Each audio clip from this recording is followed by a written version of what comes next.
Class 8 के student स्वागत है एक बार फिर से आप सभी का साइंस के एक और इम्पोर्टेंट वीडियो में। तो जो क्लास 8 के साइंस का है जो जो आपका 28 जनवरी, ठीक है, 28 जनवरी का एग्जाम के लिए बहुत ही इंपॉर्टेंट होगा। तो इसमें कुछ हम लोग इंपॉर्टेंट सवाल को देखेंगे साइंस का।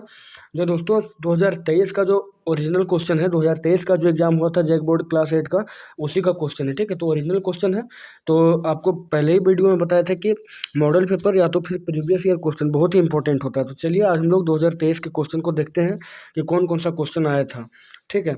तो देखिए सबसे पहला क्वेश्चन जो था 2023 में, वो पूछा गया था गेहूं की रस्ट किसके कारण होता है। तो गेहूं का रस्ट दोस्तों जो हुआ था कवक के वजह से हुआ था, ठीक है। गेहूं का रस्ट जो होता है वो कवक के कारण होता है। नेक्स्ट क्वेश्चन था सूक्ष्मजीव कहाँ पर पाए जाते हैं। तो सूक्ष्मजीव दोस्तों सभी जगह पर पाए जाते हैं, ठीक है। इनमें से सभी इसका आंसर हो जाएगा। तीसरा क्वेश्चन था कि जीवाणु और कवक के द्वारा अपघटित होने वाले पदार्थ क्या कहलाते हैं। तो जीवाणु के द्वारा अपघटित होने वाले पदार्थ कहलाते हैं जैव निम्नीकरणीय। ऑप्शन नंबर 1 बिल्कुल सही जवाब होगा। अगला सवाल है सोडियम को जल में डुबाकर रखा जाता है। सोडियम को किस में डुबाकर रखा जाता है। तो सोडियम को दोस्तों मिट्टी के तेल में डुबाकर रखा जाता है। अगला सवाल था कि किसी पदार्थ के दहन का सहायक पदार्थ क्या है। तो कोई पदार्थ अगर जल रहा है तो उसका सहायक पदार्थ क्या हो जाएगा, ऑक्सीजन। और अगला क्वेश्चन था कि बर्फ पर चलने पर आप फिसल जाएंगे क्योंकि। बर्फ पर चलने पर आप फिसल जाएंगे क्योंकि घर्षण जो होगा, बर्फ पर चलने पर आप पिघल जाएंगे क्योंकि घर्षण अधिक होगा या घर्षण कम होगा या तो फिर असावधानी के कारण या इनमें से कोई नहीं, ठीक है। तो 6 नंबर का करेक्ट आंसर होगा घर्षण कम होगा बर्फ पर। अगला सवाल था कि किसी वस्तु की माध्य स्थिति के आगे पीछे होने वाली गति को क्या कहते हैं। तो आगे पीछे होने वाली गति को कहते हैं कंपन, यानी ऑप्शन नंबर 3। अगला क्वेश्चन है कि किस प्रक्रिया के कारण श्वेत प्रकाश 7 रंगों में विभक्त हो जाता है। किस प्रक्रिया के कारण श्वेत प्रकाश जो होता है 7 रंगों में बढ़ जाता है। तो वो होता है प्रकाश के वर्ण विक्षेपण के द्वारा, यानी डिप्रेशन प्रोसेस के द्वारा। अगला क्वेश्चन है सामान्य नेत्र द्वारा पढ़ने के लिए सर्वाधिक सुविधाजनक लगभग कितनी दूर होता है। तो वो 25 सेंटीमीटर होता है। दूर बिंदु अनंत होता है। अगला सवाल है कि किस कारण पृथ्वी के अंदर के पेड़ पौधे कोयले में परिवर्तित हो गए। किस कारण, ठीक है, पृथ्वी के अंदर दबे पेड़ पौधे कोयले में परिवर्तित हो गए। तो ऑप्शन है उच्च दाब और दूसरा ऑप्शन है उच्च ताप। तो उच्च दाब और उच्च ताप दोनों, यानी कि ऑप्शन नंबर 3 बिल्कुल सही जवाब होगा। अगला सवाल होगा कि कोक किसका शुद्ध रूप है। कोक, ठीक है, कोक जो है किसका शुद्ध रूप है। तो ऑप्शन है पेट्रोल का, कार्बन का, या फिर अगला ऑप्शन है ईंधन का, और फिर नेक्स्ट क्वेश्चन है इनमें से कोई नहीं, ठीक है। तो कोक जो हो जाएगा वो आपका हो जाएगा किसका। तो कोक जो हो जाएगा दोस्तों वो कार्बन का, ठीक है। कोक जो होगा वो कार्बन का शुद्ध रूप है। अगला क्वेश्चन 12 नंबर है। 12 नंबर क्वेश्चन है कि मृदा अपरदन को रोकने में सहायक कौन है। मृदा अपरदन को रोकने में सहायक यहाँ पर कौन है। तो वन्य जंतु या वृक्ष या काल कारखाने या वनोन्मूलन। तो वृक्ष जो है यही मृदा अपरदन को रोकने में सहायक होता है।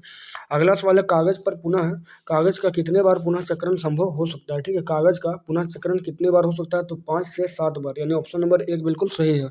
अगला सवाल है वायु में नाइट्रोजन कितना परसेंटेज है। वायु में नाइट्रोजन जो है वो कितना परसेंटेज है। तो वायु में नाइट्रोजन जो है 78% है। नेक्स्ट क्वेश्चन है कि किसके द्वारा वायुमंडल की ओजोन परत क्षतिग्रस्त हो जाती है। किसके द्वारा। तो 15 का हो जाएगा आपका CFC, ठीक है, यानी कि क्लोरोफ्लोरोकार्बन, यानी कि 2 नंबर ऑप्शन बिल्कुल सही है। अगला क्वेश्चन है कि जरायुज जंतु कौन सा है। तो जरायुज वो होता है जो अपने ऐसा शिशु को जन्म देता है। तो बोला है कुत्ता बिल्ली गाय और इनमें से गाय बिल्ली कुत्ता और इनमें से सभी। तो 16 का हो जाएगा इनमें से सभी। नेक्स्ट क्वेश्चन है रेशम कीट का जीवन चक्र किस प्रकार का होता है। रेशम कीट का जीवन चक्र किस प्रकार का होता है। तो कोकून होता है, फिर प्यूपा होता है, फिर वयस्क बनता है। तो इनमें से सभी ऑप्शन बिल्कुल सही होगा। अगला 18वां क्वेश्चन है। 18वां क्वेश्चन यहाँ पर है कि विद्युत सेल में कितने टर्मिनल होते हैं। तो विद्युत सेल में दोस्तों 2 टर्मिनल होते हैं, धन और ऋण टर्मिनल। आगे 19वां क्वेश्चन है कि कौन विद्युत धारा के प्रवाहित होने पर ही दीप्त होता है। कौन विद्युत धारा के प्रवाहित होने पर ही दीप्त होता है। तो LED, ठीक है, light emitting diode. Next question है कि 20वां नंबर की विद्युत धारा कौन सा प्रभाव उत्पन्न करता है। तो चुंबकीय प्रभाव या विद्युत लेपन या गुरुत्वाकर्षण या घर्षण। तो 20वां नंबर का हो जाएगा एक विद्युत धारा जो होता है चुंबकीय प्रभाव को उत्पन्न करता है। अगला सवाल है कि निम्न में से सबसे मजबूत रेशा कौन सा है। सबसे मजबूत रेशा यहाँ पर कौन है। तो रेयॉन, एक्रेलिक, नायलॉन या इनमें से कोई नहीं। तो नायलॉन हो जाएगा इसका सबसे मजबूत रेशा। अगला सवाल है प्लास्टिक जो आग का विरोध करता है उसे क्या तो हो सकता है वह कौन? वैसा प्लास्टिक जो आग का विरोध करता है वह कौन होगा? तो मेलामाइन हो जाएगा। 22 नंबर का ऑप्शन 2 बिल्कुल सही है। अगला सवाल है, पॉलिएस्टर की सामान्य किस्म क्या है? पॉलिएस्टर की सामान्य किस्म क्या है? तो टेरिलिन या पॉलीमर या एक और ये एक दोनों, एक और दो दोनों, और इनमें से कोई नहीं। तो पॉलिएस्टर की एक सामान्य किस्म होती है टेरिलिन। ऑप्शन नंबर 1 बिल्कुल सही है। अगला सवाल है, परावर्तन किसे कहते हैं? परावर्तन कोण किसे कहते हैं? परावर्तन कोण, ठीक है। तो परावर्तन कोण जो होगा वो क्या होगा? परावर्तित किरण है या अभिलंब है, या परावर्तित किरण और अभिलंब के बीच बने कोण। तो परावर्तन कोण जो होता है वो परावर्तित किरण और अभिलंब के बीच बने कोण होते हैं। इसको एक बार हम दिखाना चाहेंगे आपको। देखिए, ये परावर्तक सतह होता है, इधर से जो आता है उसको आपतित किरण कहते हैं, इधर से जो जाता है उसको परावर्तित किरण कहते हैं, ठीक है।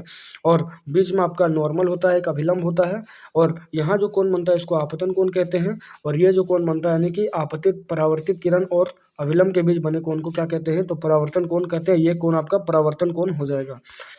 अगला सवाल यहाँ पर है 25वां नंबर है कि चमकीला पिंड, ठीक है। चमकीला पिंड जो है वो कौन सा है? चमकीला पिंड यहाँ पर कौन सा है? तो चंद्रमा या तारा या एक और दो दोनों, या दोनों में से कोई नहीं, ठीक है। तो 25 का हो जाएगा आपका चंद्रमा बोला है और तारे। देखिए, चमकीला पिंड बोला है, ठीक है। यहाँ ये नहीं बोला है प्रदीप्त। प्रदीप्त अगर कहता तो सिर्फ तारा होता, लेकिन चमकीला पिंड बोला है तो आपका दोनों हो जाएगा, यानी चंद्रमा और तारे दोनों हो जाएगा। अगला सवाल है 26वां कि मानव कान की श्रव्यता परास क्या होती है? तो 20 हर्ट्ज से 20,000 हर्ट्ज, यानी ऑप्शन नंबर 2 बिल्कुल सही जवाब यहाँ पर हो जाएगा। 27वां क्वेश्चन है कि ध्वनि की प्रबलता की माप किसमें की जाती है? तो ध्वनि की प्रबलता की माप जो है वो की जाती है डेसिबल में, ठीक है। डीबी इसको बोलते हैं, डेसिबल। अगला सवाल है 28वां नंबर की प्राकृतिक आवास का वन्य प्राणी संरक्षण किया जाता है कहाँ पर? ठीक है, प्राकृतिक आवास का वन्य प्राणी संरक्षण किया जाता है कहाँ पर? तो उसको कहते हैं अभ्यारण्य, वाइल्ड लाइफ सेंचुरी, यानी कि अभ्यारण्य में। 29वां क्वेश्चन है, भारत में राष्ट्रीय उद्यान की कुल संख्या कितनी है? तो भारत में राष्ट्रीय उद्यान की जो 2023 का डेटा के आधार पर अगर देखा जाए तो अभी फिलहाल 106 हो गया, ठीक है, 2023 के डेटा के अनुसार। तो अभी आपको यही आंसर लगाना है, 106, नहीं तो आप 55 को भी लगा सकते थे। अगला क्वेश्चन है 30वां नंबर की काला सोना किसे कहा जाता है? तो कोयला को, कोक को, पेट्रोलियम को, या इनमें से सभी को। तो 30 का हो जाएगा पेट्रोलियम को, ठीक है। काला सोना जो है पेट्रोलियम को कहा जाता है। 31वां क्वेश्चन है कि चट्टानों पर चढ़ने हेतु रस्से बनाए जाते हैं किससे? चट्टानों पर चढ़ने के लिए किसका रेशा बनाया जाता है? तो रेयोन से या कपास से, या अगला ऑप्शन है यहाँ पे कि नायलॉन से या जूट से। तो उसको बनाया जाता है दोस्तों नायलॉन से, ठीक है। ऑप्शन नंबर 3 बिल्कुल सही जवाब है। नेक्स्ट क्वेश्चन यहाँ पर है, नेक्स्ट क्वेश्चन आपका होगा 32वां, ठीक है। 32वां क्वेश्चन है कि एक ईंधन नहीं है, एक ईंधन इनमें से कौन सा नहीं है? तो मृदा, सीएनजी, एलपीजी या बायोगैस। तो एक ईंधन नहीं है, कौन? मृदा। नेक्स्ट क्वेश्चन होगा 33वां नंबर की निम्नांकित में से कौन सा घोल विद्युत का सुचालक होता है? विद्युत का सुचालक होता है तो नींबू का रस, नल का पानी, सिरका या खाद्य तेल। तो नींबू का रस जो होता है वही विद्युत का नींबू रस का जो घोल होता है वही विद्युत का सुचालक होता है। अगला क्वेश्चन है, कौन सी गैस अत्यंत विषैली होती है? कौन सी गैस अत्यंत विषैली होती है? तो CO2 या नाइट्रोजन या कार्बन मोनोऑक्साइड या मीथेन। तो कार्बन मोनोऑक्साइड जो CO होता है, ठीक है। तो ऑप्शन नंबर 3 बिल्कुल सही होगा। अगला सवाल है 35वां कि निम्नलिखित में सबसे छोटी कोशिका कौन सी है? निम्नलिखित में सबसे छोटी कोशिका क्या है? माइक्रोप्लाज्मा। अगला सवाल है, ईस्ट का उपयोग किसमें करते हैं? तो चीनी में या एल्कोहल में या ऑक्सीजन या हाइड्रोक्लोरिक अम्ल में। तो 36 का हो जाएगा 2 एल्कोहल में, ठीक है, चीनी का एल्कोहल में। अगला सवाल है मलेरिया रोग का कारक क्या है? तो मलेरिया रोग का कारक जो होता है वो प्रोटोजोआ होता है। अगला सवाल 38वां है, टेस्टोस्टेरोन क्या है? तो अंतःस्रावी ग्रंथि है, या स्त्री हार्मोन है, या अगला ऑप्शन है पुरुष हार्मोन है, या इनमें से सभी है। तो टेस्टोस्टेरोन जो यहाँ पर है आपका वो हो जाएगा आपका पुरुष हार्मोन, यानी ऑप्शन नंबर 3। अगला क्वेश्चन है बल का क्या होता है? तो बल का दोस्तों क्या होता है? केवल परिणाम होता है, या परिणाम और दिशा दोनों होता है। तो बल एक सदिश राशि, इसलिए इसका परिणाम और दिशा दोनों होता है। अगला क्वेश्चन है, श्वेत प्रकाश के परावर्तन के कितने नियम हैं? तो प्रकाश के परावर्तन के 2 नियम होते हैं। और अगला सवाल है कि विद्युत का सुचालक अधातु का नाम क्या है? विद्युत का सुचालक अधातु का नाम क्या है? तो विद्युत का सुचालक बोला है ना, तो विद्युत का सुचालक हो जाएगा ग्रेफाइट, ठीक है। अगला सवाल है, वायु किसका मिश्रण है? तो वायु जो है वो गैसों का मिश्रण है, वायु जो है बहुत सारे गैसों का मिश्रण है। नेक्स्ट क्वेश्चन है, क्लोरोफ्लोरोकार्बन का उपयोग कहाँ पर किया जाता है? क्लोरोफ्लोरोकार्बन का उपयोग कहाँ किया जाता है? तो रेफ्रिजरेटर में, या एयर कंडीशनर में, या एरोसोल फुहार में, या इनमें से सभी में। तो इसका उपयोग करते हैं इनमें से सभी में। अगला क्वेश्चन है 44वां नंबर की भोजन से प्राप्त ऊर्जा का उपयोग कहाँ करते हैं? तो पाचन में, या उत्सर्जन में या श्वसन में या इनमें से सभी में। तो भोजन से प्राप्त ऊर्जा का जो उपयोग होता है वो दोस्तों होता है पाचन में, ठीक है। पाचन में इसका फाइनल उपयोग होगा।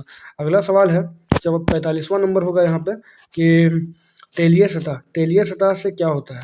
तो तेलीय सतह से घर्षण बढ़ता है या घर्षण घटता है या घर्षण बिल्कुल नहीं होता या घर्षण पर प्रभाव नहीं पड़ता है। तो तेलीय सतह जो होता है घर्षण घट जाता है तेलीय सतह से।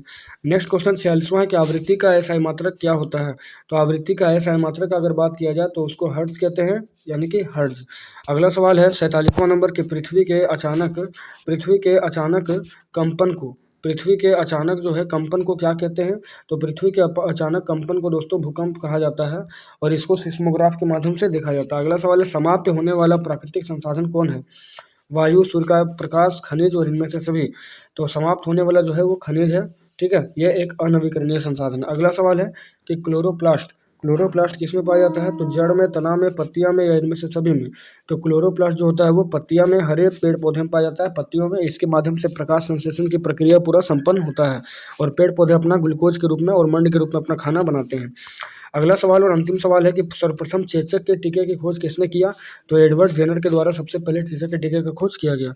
तो इस प्रकार से आज हम लोग फिर से एक बार मोस्ट इंपॉर्टेंट 50 ऑब्जेक्टिव सवाल देखे हैं साइंस का, जो आपके 28 जनवरी के एग्जाम के लिए लाभदायक होगा, ठीक है। तो चलिए आपसे मिलेंगे नेक्स्ट वीडियो में, लेकिन उससे पहले एक इंपॉर्टेंट सूचना कि चैनल को सब्सक्राइब करके बेल आइकन को प्रेस करके नोटिफिकेशन ऑन करिए दोस्तों, क्योंकि बहुत सारे इंपॉर्टेंट नोटिफिकेशन आपको मिलेंगे, ठीक है।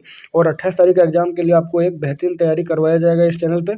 और अभी तो आपको साइंस और सोशल साइंस मिल चुका है, इसके अलावा आपको हिंदी, मैथ और इंग्लिश का भी वीडियो आना बाकी है, ठीक है। तो चलिए मिलते हैं आपसे एक नेक्स्ट वीडियो में। तो जय हिंद, जय भारत।